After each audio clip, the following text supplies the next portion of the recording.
Besoj që ndoshta edhe të folë ma shumë munën me I largu këto traumat edhe ndjenjat e këqija që I kemi si popull, sepse po ndikojnë në përgjithshmërinë tonë. Pse mos me tregu se cili përvojën e vetë, s'paku hiq kur gjohë fëmijët e tonë, me ditë bota, me ditë krejtë njerëz në çfarë periudhe kemi kalu. Mendoj që nëse nuk I prekum ato trauma, nëse nuk I kthehëm aty, ne kena me përjetu shumë rënë edhe kanë me përjetu ose kena me kalu në përbreza tonë pa I shëru ato trauma. Besoj që ndoshta edhe të folë ma shumë munën me I largu këto traumat edhe ndjenjat e këqija që I kemi si popull, sepse po ndikojnë në përgjithshmërinë tonë. Prandaj është shumë e rëndësishme me folë, me I tregu botës çka kemi përjetu, edhe me qenë pjesë e kësaj iniciativës shumë të mirë, me tregu pra çka ka hek populli I Kosovës gjatë asaj periudhe.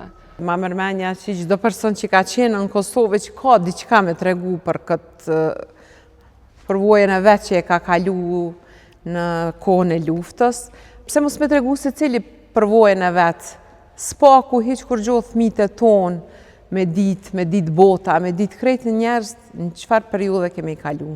Arsyeja shumë e fortë pse unë kom vendosur dhe me nda storjen tem, na kena në familje, domethënë persona që nuk e marrin guximin me fol, nuk e marrin guximin mu marr me traumën e vet.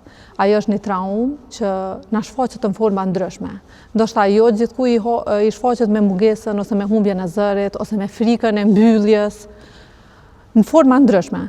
Realisht mendoj që nëse nuk I prekum ato trauma, nëse nuk I kthehëm aty, ne kena me përjetu shumë rënë edhe kanë me përjetu ose kena me kalu në përbreza tonë pa I shëru ato trauma.